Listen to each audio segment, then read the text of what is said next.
Gus Dur dapat salam dari pencari puntung rokok. Salam dari pencari puntung rokok jenis pekerjaan yang dilakoni oleh seseorang umumnya menunjukkan identitas dan kapabilitas yang dimilikinya. Semakin tinggi jabatannya, orang akan semakin hormat.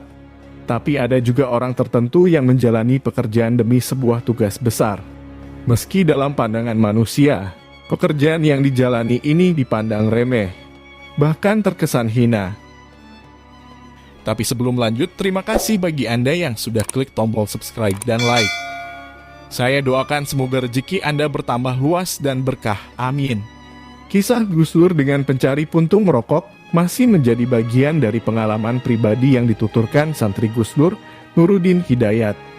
Kisah penuh nilai moral ini bercerita tentang sebuah komitmen besar mencari sosok pemimpin bangsa yang tegas. Menurut Udin, kisah pertemuannya dengan sosok pencari puntung rokok yang dihormati Gus Dur ini bermula ketika ia pulang kampung di Demak pada mudik lebaran beberapa tahun lalu. Saat di rumah, ia menyempatkan diri silaturahim kepada Kiai Hambali di Lasem, salah satu kiai yang cukup disegani masyarakat. Saat pulang dari rumah kiai itu, ada satu orang yang ingin menitip kendaraan karena ingin pergi ke Masjid Menara Kudus. Bersama orang itulah, dalam perjalanan pulang, ia diajak ke rumah pencari puntung rokok di perbatasan Kudus dan Jepara.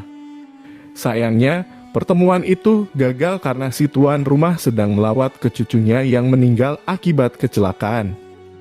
Keesokan harinya, Udin sendirian kembali mengunjungi orang itu, sebut saja Mbah SN.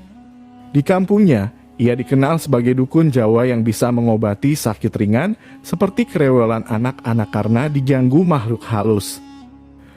Karena pekerjaannya hanya sebagai pencari puntung rokok, kondisi rumahnya juga sangat memprihatinkan.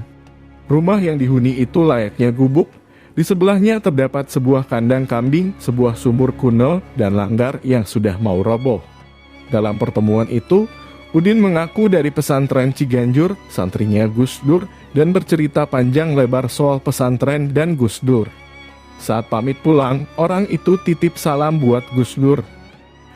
Setelah lebaran, saat kembali ke pesantren Ciganjur, Udin menceritakan pertemuannya dengan Mbah SN ini kepada Gus Dur, tentang rumahnya yang sederhana dan langgar yang mau roboh.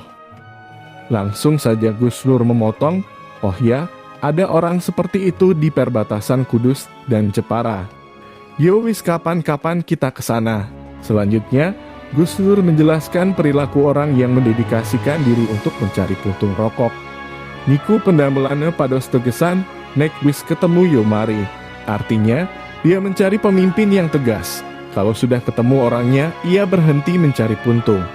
Sayangnya, sampai akhir hayat, Gus Dur belum sempat untuk bersilaturahim dan mengunjungi rumah Mbah SN. Di lain waktu, Udin kembali menyempatkan diri berkunjung ke rumah Mbah SN dan di sela-sela obrolannya, dia menanyakan apakah pernah bertemu dengan Gus Dur. Mbah SN pun menjawab, "Yo tahu, ya pernah." Tetapi ketika ditanya bagaimana bisa bertemu dengan Gus Dur dalam kondisinya yang seperti itu, ia hanya tertawa. Semoga bermanfaat. Dukung terus channel ini dengan cara subscribe teman-teman.